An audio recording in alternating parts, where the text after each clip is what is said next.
জয়গুরু everyone. শ্রাবণ মাহ বিশ্বর প্রতিটো প্ৰান্তত সৎসংগী মাসকলে এই শ্রাবণ পৰিক্ৰমা পালন কৰি আহিছে। জগতজননী শ্ৰী শ্ৰী ব্ৰহ্মাৰ জন্ম মাহ আজি তৃতীয় দিনা আমি গৈ আছোঁ কোকৰাঝাৰৰ কদমতলা এক মাৰ ঘৰত মাতৃ সন্মিলনৰ আয়োজন কৰিছে। এই মাতৃ সন্মিলনৰ কিছু মুহূৰ্ত আপোনালোকক দেখাবলৈ চেষ্টা কৰিম। মোৰ লগত মোৰ ৱাইফ আছে। জয়গুৰু জয়গুৰু। विश्व अधिनायक आनंद रूप प्रभु विधि विधायक।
Radha Shami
তৃতীয় দিন।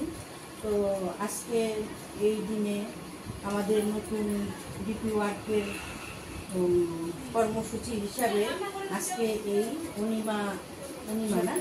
অনিমা সরকার মার বাড়িতে মাতৃ সম্মিলনের ঠাকুরের এই সৎসঙ্গ, মায়েদের সৎসঙ্গ যেটা মানে ওনারা ব্যবস্থা করছেন, আমরা এখানে সবাই একত্রিত হয়েছি। তার বাড়ির মঙ্গল, তাদের আশেপাশের মঙ্গল, পারিপার্শ্বিকের মঙ্গল, উপস্থিত সবার মঙ্গল, সবাই যেন আমরা সবাই ঠাকুরকে নিয়ে চলতে পারি, এতটুকু বলে আমি বাড়ির মঙ্গল কামনা করি। আর সবাই মিলে আমরা ঠাকুরের কাছে অল্প সময় ঠাকুরের নাম জপ করব।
Thank you.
যাওয়ার পরে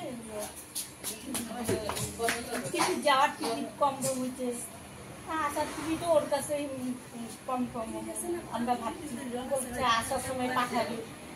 তারপর তো আসার দিন তখন 5টা বাজে, আমরা সব মোবাইলে সার্চ করতেছে, আর হলো টিকিটও কনফার্ম দেখায় না। এখন তো সবার এই বাচ্চা কাচ্চা নিয়ে সব এই ছেলে মেয়ে সব 41 জন মানুষ আসতে হবে। তারপর তো যে আমাদের নিয়ে গেছে উনি তো মানে উনি আবার দেওঘর থেকে ষষ্ঠী ব্রত নিতে। সবাই তো হলো চিন্তা করতেছে কিভাবে এতগুলি যাবে, টিকিট কনফার্ম নাই, 41 জনে 1 2 হলেও যেভাবে জেনারেল উঠা আসতে পারে, তো আসতে পারে না। তারপর আমি বললাম তোমরা সবাই বসে চিন্তা করে এখন লাভ নাই, তোমরা সবাই বসে নাম করো, ঠাকুরের নাম করো, ঠাকুর একটা পথ দেখায় দিবে।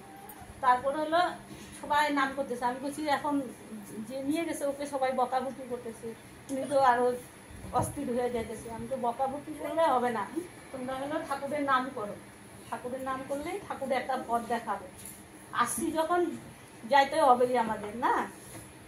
তারপর তো হলো ঠাকুরের নাম করতেছি, আর আমাদের মালিক উনিও গেছিল, ওনারে আবার ওনার ছেলে হলো আমার ছোট ছেলে একটা টিকিট যাওয়া আসার কনফার্ম ছিল। তাই আমি তো একটু অসুস্থ মানুষ, আমার তো অসুবিধা। তারপরে ডিসেম্বর মাস বেডিং পত্র নিয়ে হলো, তারপর আমরা যা ওনার সিটে বসলাম, আর হলো পরে যে ওইখানের ওই যে সে গার্ডগুলি থাকে পুলিশ, ওদের বললো যে এখানে 10 মিনিট ট্রেনটা একটু রাখেন যাতে কোনো রকম সবাই উঠতে পারে, না উঠলে তো আর যাইতে পারবে না। পরে হলো ওই ওরকম করে তারপর হলো আবার হলো টিটি উঠতে, আমার টিকিট তো নাই, আমার তো ওই দুটোতে। তা আমি টিটিকে বললাম, টিটিকে বললো যে তাহলে ওনার একটা ব্যবস্থা করে দেন। টিটি বলে কি লাগবে না, আমি আপনার সঙ্গেই যাইতে পারবেন। পরে আসার পরে আমি সবাই বললাম যে দেখো ঠাকুরের নামের যে শক্তি, যত নাম করবা তত এই যে এর মধ্যে কাঞ্চনজঙ্ঘা ট্রেনে অ্যাক্সিডেন্ট হইলো না, এটার মধ্যে আমার ভাস্তি কলকাতায় যাইতেছিল, কলকাতায় যেতে ওরা হলো যাবে কলকাতায় ডাক্তার দেখাইতে, আসছে আমার বৌদির এখানে, আমার বৌদিও সেই স্ট্রোক নাম তা আসছে বলে কি আমার মনটা না কেমন করতেছে, না না কুচবিহার। তারপর ও কি করছে, একটা হলো ছোট্ট চক্কর ফটো আর হচ্ছে একটা হলো ঠাকুরের ফটো আমাকে আসছে, আমাকে আবার বলে তো সব দিদি ভাই আমার মনটা জানি কেমন করতেছিল, আমরাও তখন ওইখানটাই ছিলাম। তাই ওরা আমার দাদা নিয়ে ওদের ট্রেনে উঠায় দিয়ে আসছে, বললো কি যে হলো ট্রেনে উঠায় দিয়ে আসছে, তো ওরা হলো পিছন দিকে যাইতেছিল। দাদা আবার বললো কি না পিছনে না চল সামনের দিকেই উঠায় দিই, মানে ওরা টিকিট করে ভাবছে যে নামবই আমরা রাত্রি 8টায় আর কলকাতায়। পরে হলো ওরা আর টিকিট করে, তারপরে তো এখানে ওই যে জায়গাটার নাম হ্যাঁ হ্যাঁ হ্যাঁ ওইখানটায় যে ওই যে অ্যাক্সিডেন্ট হয়েছে, এটা আমরা ফোন করতেছি, মানে টিভিতে তো খবর দেখতেছি, ওরা বলে বুঝতেই পারে নাই ট্রেন যে অ্যাক্সিডেন্ট হয়েছে, সামনের দিকে ছিল। তো পরে হলো যখন হাল্লা চিল্লা শুরু হয়ে গেছে তখন হলো ই করে পরে ওরা ওই ট্রেনের থেকে নাইমা ওর মামা শ্বশুরের বাড়ি ওইদিকে জায়গাটার নাম ওইখানে ওর মামা শ্বশুর বাড়ি গিয়া রাত্র থাইকা ওদের ওই যে সব ছেলেরা নিয়ে ওদের রাস্তা দেখা দিল, ওরা ওইখান থেকে বাসে উঠা তারপরে ওই হলো ওই মামা শ্বশুর বাড়ি থাইকা পরের দিন পরে ওর জন্য যে যতটুকু পারো ঠাকুরের জন্য করো, কোনো ঠাকুরদের ডাকার মতো ডাকলে সত্যি ঠাকুর যে দয়াল কেননা আমিও অনেকদিন হয়েছে দীক্ষা নিয়েছি। আমার ছোট ছেলের বয়স যখন 2 বছর বয়স, আমরা হলো বালাগাঁও বউ ভাত খেতে যাইতেছি, সবাই বালাগাঁও বউ ভাত খেতে যাইতেছি।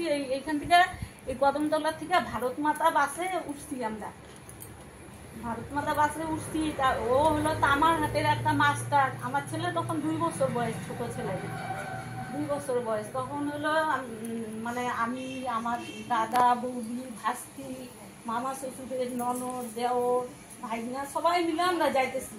ও যে মাস্টারটার কোলে ঘুমায়া পড়ছে, আর ওর কোনো নেই, ও ঘুমায় বসছে। দাদা, বৌদি, ভাস্তিটাও ছোট, এই পাশ দিয়ে নামছে, আমরাও এই পাশ দিয়ে নাইমা পড়ছি। নামতে নামতে দাদা করতেছে রাজেশ, বলতে বলতেই বাচ্চাইরা দিছে।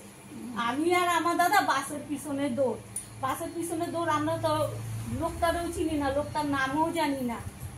তখন ওর বাবা হলো লাইনের ট্রাক চালাই, ওর বাবা কলকাতায় দিচ্ছে, কলকাতা থেকে আসতেছে।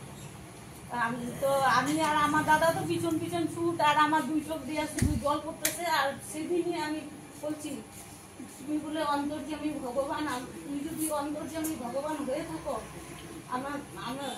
আমি তো জানি না আমার ছেলে যদি কোনোখানে নাইমাও পড়ে, কারো বাড়িতেও চলে যায়, আমি তো খুঁজেও পাবো না, আমি তাহলে কিভাবে যাব বাড়িতে? তখন হলো যাতেছি বাসে উঠছি, তখন সামনে বসে কাঁদতেছি। আর তখন হলো বলতেছে একটা ছেলে, ওটি কি হয়েছে? তখন তো আমি হয়তো অসুস্থ ছিলাম না, ওটি কি হয়েছে? আমি তো ওকে বলতেছি, আর আমার 2 চোখের জল ঝরঝর করে পড়তেছে। আর আমি ওই বৈশাখী ঠাকুরের নাম করতে এসেছি। পরে হলো আমি বললাম এই হয়েছে, ওই আবার ওই আমার ঠাকুর হইয়া ও দাঁড়াইছে। কি হলো বৌদি, সামনে যে ওই কালীগাঁও যাও, যে ওইখানে যান, ওইখানে পুলিশগুলিকে বলেন না আপনার হলো আপনার ছেলেকে কোনো একটা কিছু পথ দেখা দিবে, কোনো ব্যবস্থা করে দিবে। তখন আমি আর ডাকতেছি আর বলতেছি, তুমি বলে অন্তর্যামী ভগবান, তুমি যদি অন্তর্যামী ভগবান হয়ে থাকো, তাহলে আমি তো জানি না আমার ছেলে কোথায় গেছে। তুমি যদি সত্যি করে অন্তর্যামী ভগবান হয়েছে, তো আমার ছেলেটা আমার কাছে আয় নাই। তারপরে ওইখানে ওইখানে নাইমা কারিগাঁও নাইমা পুলিশগুলির হাতে ধরে বললাম, দাদা এই অল্প আগেই একটা বাস গেছে, এই বাসে আমার ছেলেটা গেছে। আমি হলো লোকটাকেও চিনি না, কিছু না। আর আমি তো হলো এই খালি নামই করতেছি, আমি করতেছি তুমি বলে অন্তর্যামী ভগবান, আজকে তোমার পরীক্ষা। অন্তর্যামী ভগবান হলে আমার দিশো বাচ্চা, তুমি আমার কাছেই আইনা দিবা। পরে হলো তখন ওই পুলিশগুলি এই কোলকাতা থেকে একটা গাড়ি যেতেছে, ওই গাড়িটাতে থামাইলো, থামাইয়া বললো এই মাঠে নিয়ে যাও।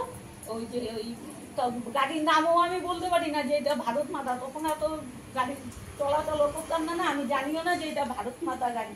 পরে বললাম যে 2 সাইডে রাস্তা, ওরকম বলার পরে তখন ওই পুলিশটা ওই ড্রাইভারটাকে বললো এটা ভারত মাতার গাড়ি। আর পরে গাড়িতে উঠলাম, উঠা আমি খালি আমার 2 চোখ দিয়ে জল ধরতেছে আর বলতেছি, সে দয়াল, তুমি জানো, তুমি যদি সত্যি অন্তর্যামী ভগবান হও, তাহলে আমার ছেলেদের দেখে যায়। তারপর হলো ওখানে যাইতে যাইতে ওই শেরবাংগুড়ির আগে কি একটা জায়গা, পরে ওইখানে দেখি ওই ছেলে ঘুমাই আছে, ছেলে ওই লোকটার কোলে ঘুমাই আছে। আমি আর কোনো কিছু বলি নাই, যে ওনারও তো দোষ নাই না, ওনার সঙ্গে তো আমার কোনো কিছু বইলাও লাভ নাই না। আমি পরে ছেলেকে কোলে নিয়ে আসছি। আমি তো তখন থেকে আমি ভাবি যে সত্যি সদ্গুরু, হ্যাঁ আমি অসুস্থ, আমার ওটা কর্মদোষ না, আমি এটা ভাবি না, যেভাবে চালাইতে সেইভাবেই চলতেছি। চিন্তা করতে এই যে দ্বিতীয় করতেছে না, মানে মানুষ নানান জায়গায় দেখতেছে, আমরা লোককে বুঝাইতেছি, কিন্তু আমরা লোককে বোঝানোর আগে আমরা এই সমাজটাকে সুন্দর করার জন্য কিন্তু আমরা মায়েরাই সবকিছু পারি। দাদা কিন্তু সবসময় বলেন যে মায়েদের হাতেই সবকিছু। তবে আমরা মায়েরা ঘরের থেকে শুরু করতে হবে। আমরা নিজেদের সন্তানকে যদি সুশিক্ষা দিয়ে বড় করতে পারি, আমাদের এই সন্তান যদি একদিন মানুষের মতো মানুষ তৈরি হয়, তবে এই দুনিয়াতে একটি ভালো সমাজ তৈরি হবে। আর এই সমাজটাই মানে এইভাবে একদম দুনিয়াতে একদম পরিবর্তন হবে। তো আমাদের মায়েদের প্রথম সন্তানদেরকে শিক্ষা দিতে হয় ভালোভাবে। আর এই শিক্ষা দেওয়ার জন্য আমাদের নিজেদের ভালোভাবে চলতে হবে, সেই সংস্কারগুলো মানতে হবে। আমরা যদি শুধু সন্তানকে বলি যে ঠাকুরের নাম কর, প্রার্থনা কর, ইষ্টভীতি কর, সে কিন্তু করবে না। তাকে হাতে ধরে শেখাতে হয়, তাকে বুঝাতে হয়।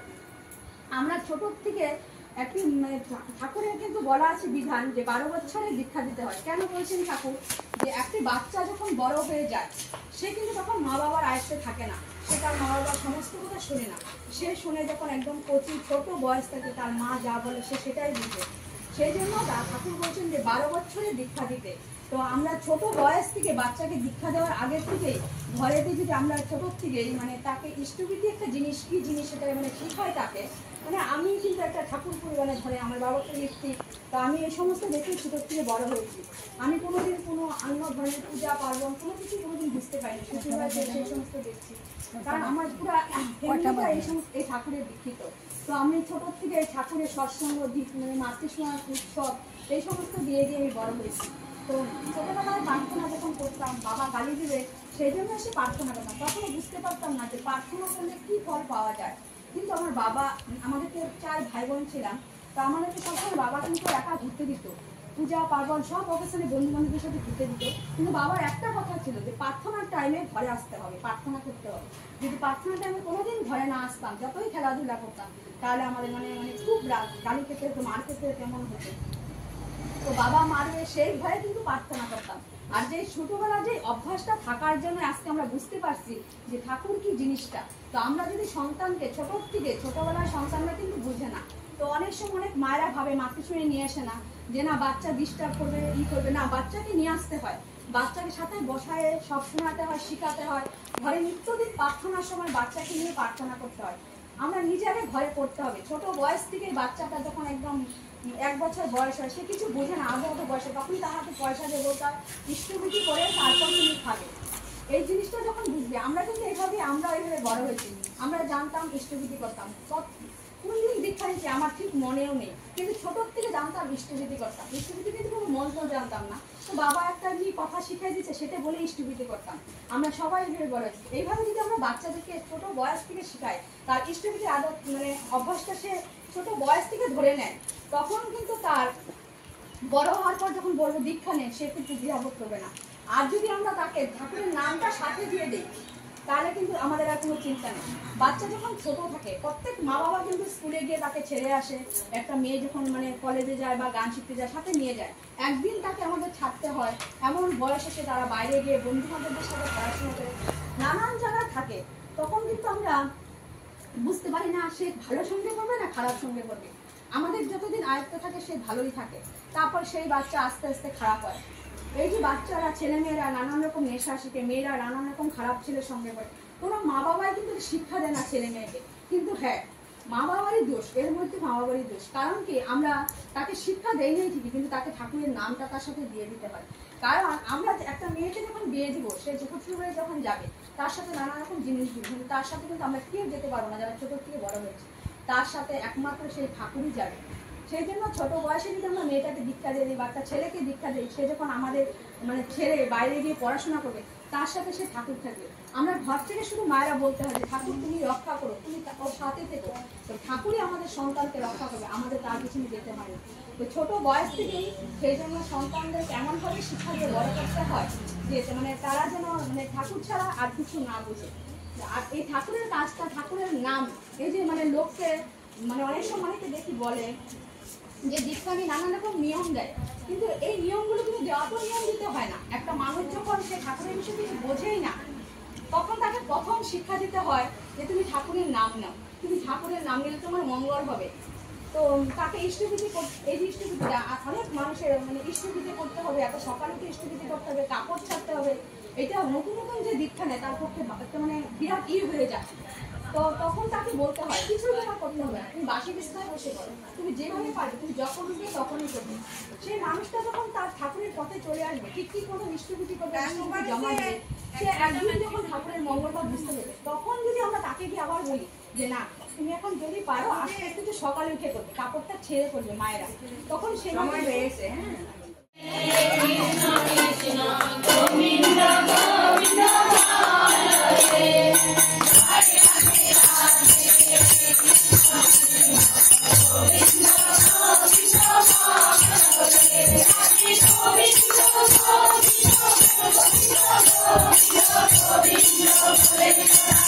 হ্যাঁ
परम पूज्य पाद श्री आचार्य देव की।